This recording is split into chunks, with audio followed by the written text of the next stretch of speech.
aku ingin mengajak kita semua untuk flashback ke belakang gitu tentang apa aja yang telah kita berbuat gitu. Uh, aku pribadi pun merasa seperti pada bacaan Efesus 2 ayat 3. Coba mari kita buka Efesus 2 ayat 3.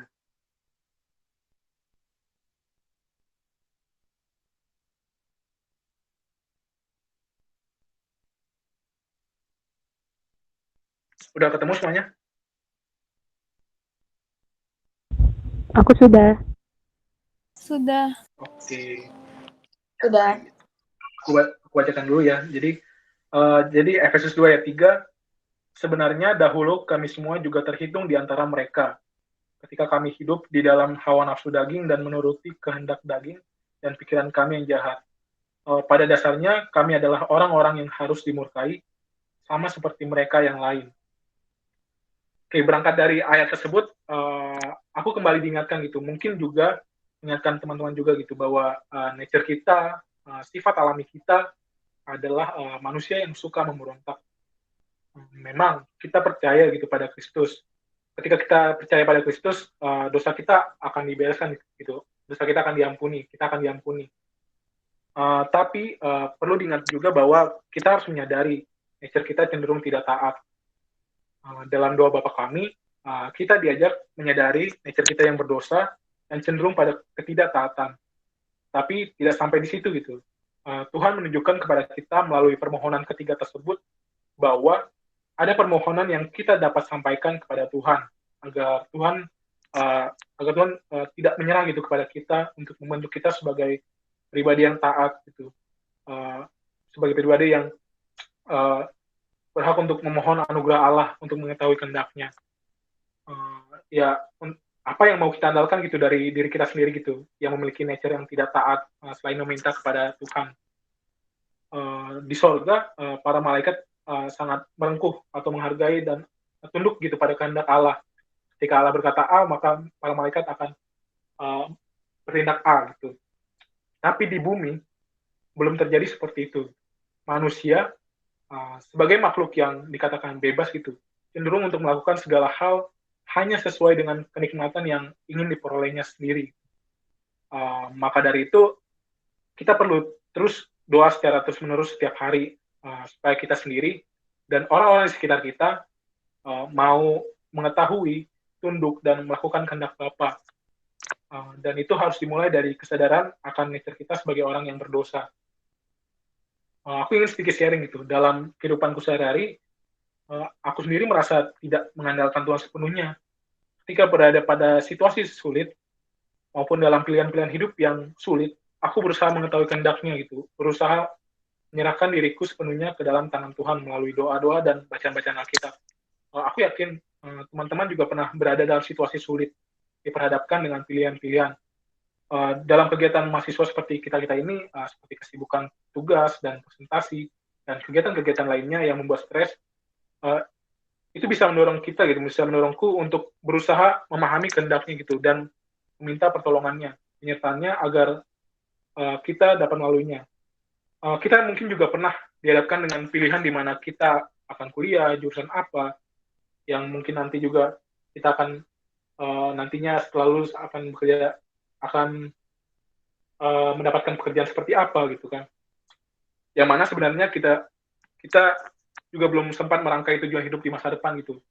Tapi ketika itu aku merasa ada dorongan untuk meminta hikmat gitu, mengetahui kehendak-Nya.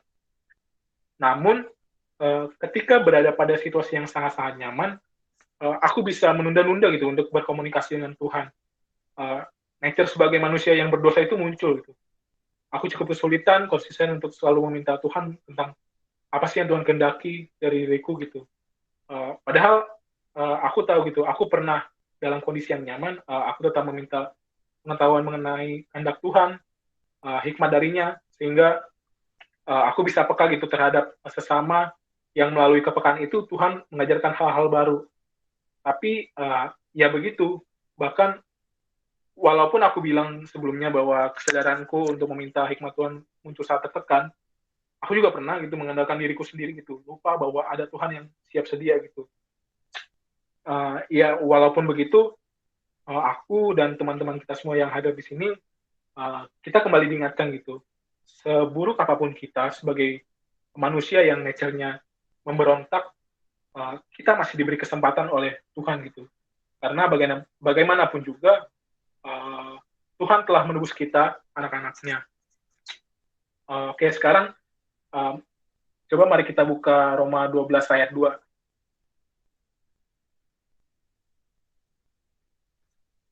Mungkin aku minta tolong Stephen untuk membacakannya.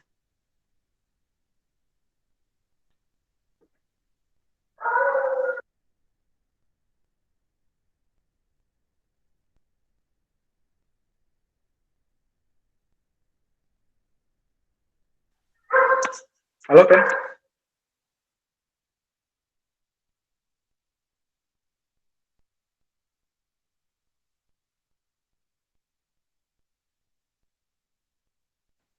Mungkin aku bisa bantu ya. Oke, Bu. Roma 12 ayat 2. Janganlah kamu menjadi serupa dengan dunia ini, tetapi berubahlah oleh pembaruan di budimu, sehingga kamu dapat membedakan manakah kehendak Allah, apa yang baik, yang berkenan kepada Allah, dan yang sempurna. Oke, baik. Terima kasih, Bintang. Ya, jadi dari ayat ini, Tuhan ingin kita juga berusaha untuk mengandalkannya gitu, menyerahkan hidup kita pada kehendak-Nya. Walau dunia semakin canggih gitu, walau dunia semakin memudahkan kita manusia dalam berkegiatan, kita perlu terus-menerus gitu untuk membaca kitab suci untuk mengetahui kehendak Allah dengan sukacita, agar kita tidak hanya sekedar mengetahui, tapi juga melakukannya. Tapi mungkin ada satu ayat lagi yang mengingatkanku dan mungkin mengingatkan teman-teman juga, itu dari Efesus 2 ayat 8 sampai 9. Mungkin teman-teman yang perempuan ada yang bersedia untuk membacakannya?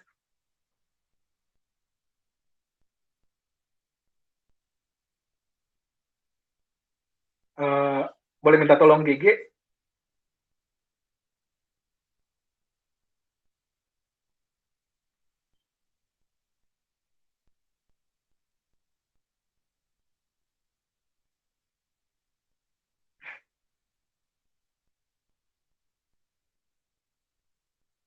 Efesus 2 ayat 8 sampai 9.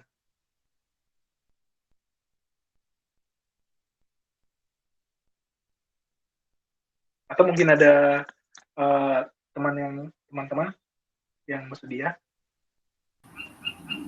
Aku boleh, Kak. Oke, boleh. Efesus 2 ayat 8 sampai 9. Sebab karena kasih karunia kamu diselamatkan oleh iman. Itu bukan hasil usahamu tetapi pemberian Allah. Itu bukan hasil pekerjaanmu. Jangan ada orang yang megahkan diri. Oke, ya baik. Terima kasih, Phil. Jadi ya dari Efesus 2 ayat 8 sampai 9 ini, ayat tersebut menunjukkan kepada kita bahwa hanya karena kasih karunia Tuhan kita dapat memiliki hati yang taat padanya. Seperti yang tadi aku bilang sebelumnya, sebagai manusia yang nature-nya tidak taat, apa sih yang mau kita andalkan dari diri kita sendiri? Gitu. Oke, jadi itu sekian dari aku. Mungkin ada tanggapan dari teman-teman, kakak-kakak.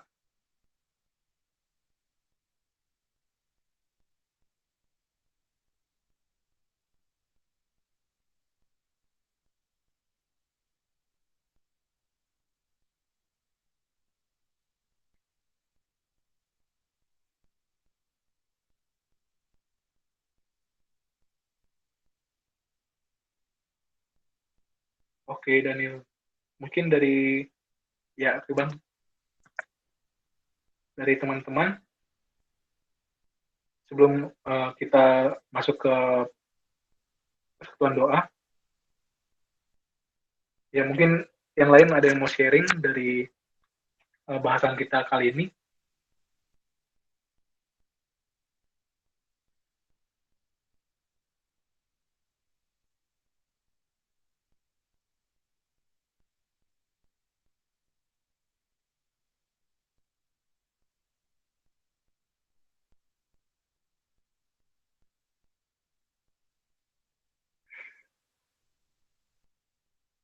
Oke,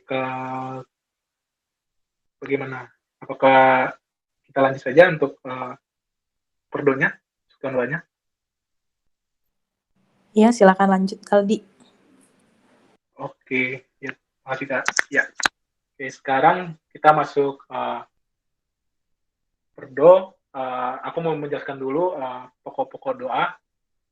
Jadi nanti pokok doa pertama kita doakan secara bersama, yaitu berdoa bagi para misionaris pemberita Injil dalam setiap pelayanan mereka untuk menyebarkan berita keselamatan dengan berbagai keterbatasan mereka dalam melakukan pelayanan, terutama oleh pandemi corona beberapa bulan ini yang membatasi berbagai ruang gerak pelayanan itu. Mari memohon agar Tuhan memberikan mereka hikmat untuk melihat upaya-upaya yang dapat mereka lakukan supaya tetap dapat menyebarkan Injil. Jadi itu pokok doa pertama. Lalu pokok doa selanjutnya adalah berdoa bagi kasus Omnibus Law UU Cipta Kerja yang mengundang kontroversi akhir-akhir ini. Klaim peningkatan investasi gitu kan menjadi tujuan utama pemerintah dalam Omnibus Law ini. Namun Omnibus Law ini juga mengindikasikan kerugian gitu, terutama pada lingkungan alam Indonesia. Yang kita dapat lihat dari tulisan-tulisan di bawah, mungkin teman-teman bisa membacanya.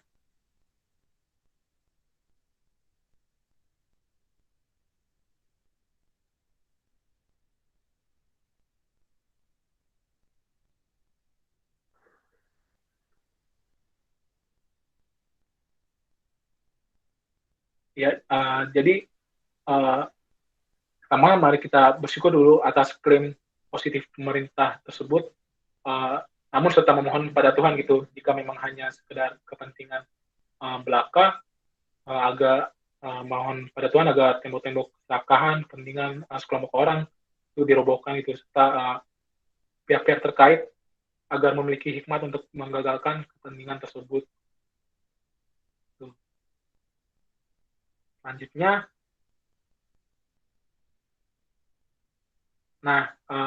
nanti kita akan secara bersama-sama sekaligus mendoakan 3 pokok doa ini. Jadi begini maksudnya, yang ulang tahunnya Januari sampai April mungkin berdoa bagi aksi-aksi penolakan Omnibus Law oleh masyarakat maupun lembaga-lembaga terkait agar menyampaikan aspirasi dengan baik tanpa kebrutalan. Lalu berdoa juga agar aksi penolakan tidak dipakai oleh sekelompok orang untuk mencapai kepentingannya sendiri. Kemudian yang akhir dari bulan Mei sampai Agustus, berdoa untuk demo yang memanas di Bangkok, Thailand. Jadi pemerintah Thailand menetapkan pemberlakuan status serious emergency situation, jadi status darurat lah gitu. Pemerintah Indonesia melalui Kemlu, Kementerian Luar Negeri, juga mengimbau WNI di Thailand untuk tetap waspada. Jadi berdoa agar WNI di Thailand juga terlindungi dari aksi-aksi para pendemo. Lalu berdoa juga bagi tes COVID-19, rapid dan swab test di Indonesia yang mungkin kita pernah dengar ada beberapa pihak yang memanfaatkannya. Mari berdoa agar rapid atau swab test ini di Indonesia agar tidak hanya dipakai sebagai kepentingan bisnis belaka, tapi juga dapat memang mencapai tujuan untuk mengurangi kasus COVID-19. Lalu bagi yang ulang tahunnya September sampai Desember, mari bersyukur atas proses-proses pembuatan vaksin virus corona. Berdoa bagi upaya-upaya pemerintah untuk menekan kasus pasien corona, termasuk pemesanan 9 juta vaksin yang rencananya akan diterima pada awal November dari China. Lalu berdoa juga bagi teman-teman kita yang berjuang memenuhi kebutuhan hidup keluarga. Mohon pada Tuhan gitu untuk membuka jalan bagi mereka untuk menunjukkan rencana yang indah yang Tuhan sediakan di balik permasalahan yang terjadi akhir-akhir ini. Oke, baik. Jadi itulah beberapa pokok doa yang akan kita bawa dalam persekutuan doa pada malam hari ini. Apakah ada pertanyaan?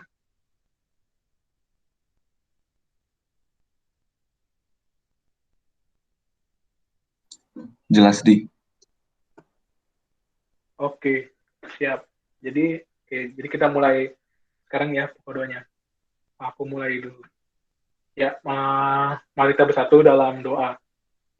Tuhan Allah Bapa yang bersatu dalam kerajaan surga, terima kasih Bapa untuk kesempatan yang kami boleh terima pada malam hari ini untuk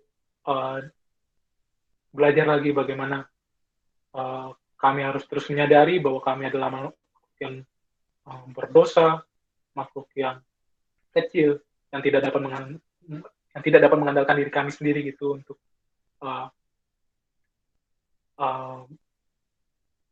memahami kehendak-Mu. Ajarlah kami terus Bapa untuk kami boleh bersekutu dengan-Mu melalui doa-doa dan bacaan-bacaan Alkitab dalam saat teduh kami setiap malam ataupun setiap hari. Dan biarlah dengan kehendak-kehendak-Mu yang kami terima boleh kami aplikasikan dan dapat menjadi berkat bagi sesama. Ya Bapak, sekarang kami ingin masuk ke dalam pokok doa. Yang pertama, mari secara bersama-sama berdoa bagi para misionaris dalam setiap pelayanan mereka untuk menyebarkan berita keselamatan. Dengan berbagai keterbatasan mereka, mari berdoa agar Tuhan memberikan hikmat untuk melihat upaya-upaya yang dapat mereka lakukan. Aku beri kesempatan untuk teman-teman berdoa dalam hati.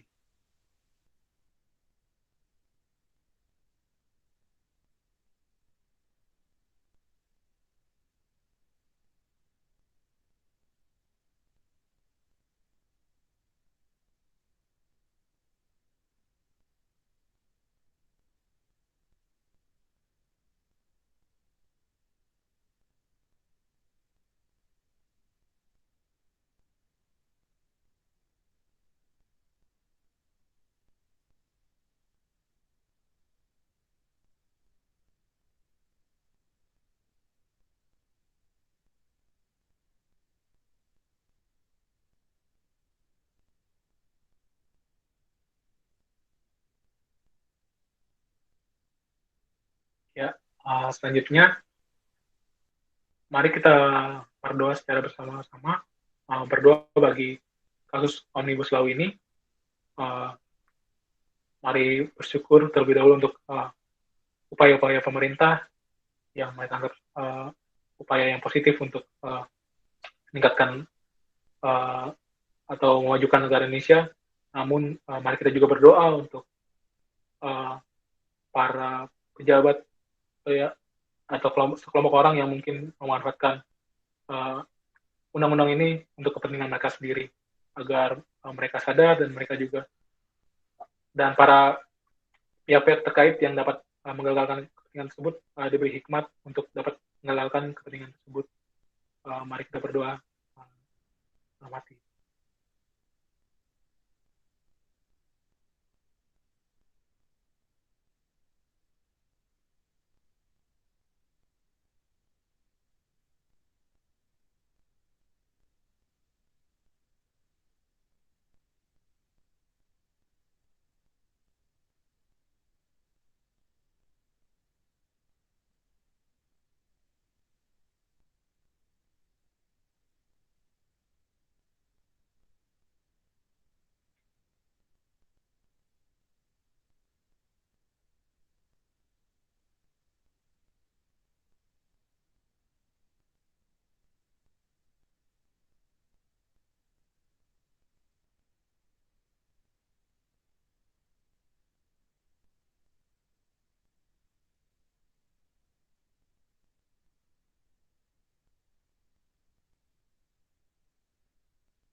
Oke, baik.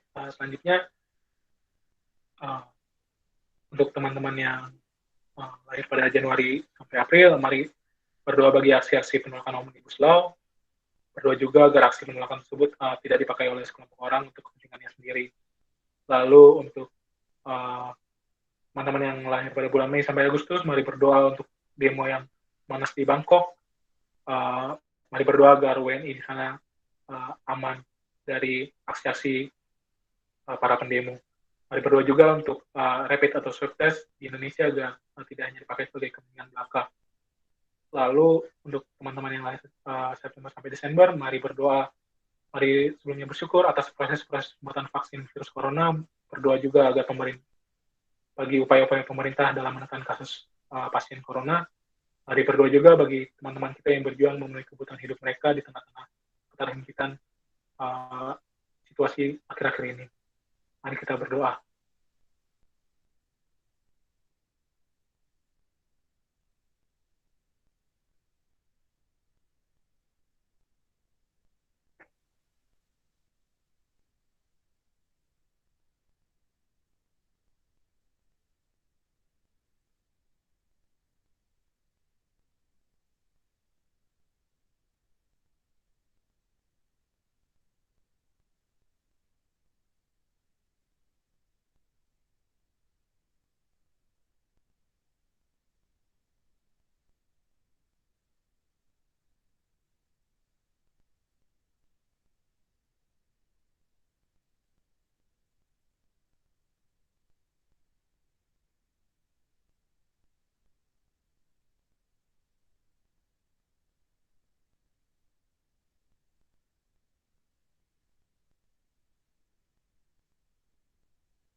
Oke.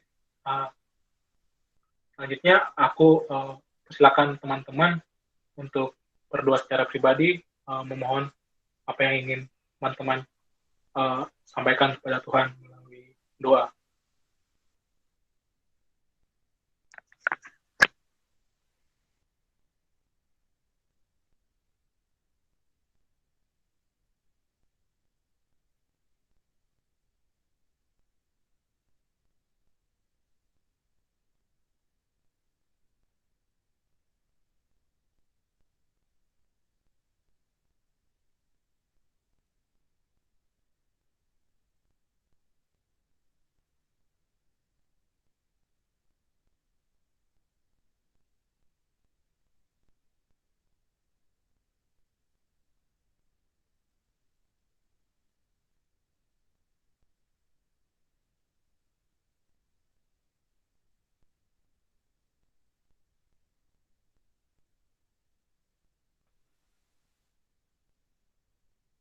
Ya Tuhan, inilah doa permohonan kami.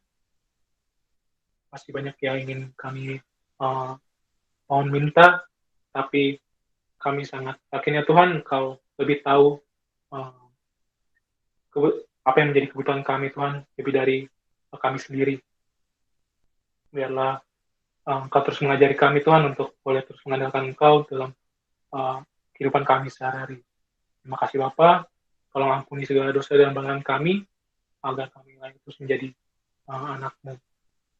Kami serahkan semua ke depannya ke dalam tangan Tuhan-Mu, terpujilah Engkau Kristus, kekal sampai selama-lamanya. Amin. Oke, selamat malam teman-teman.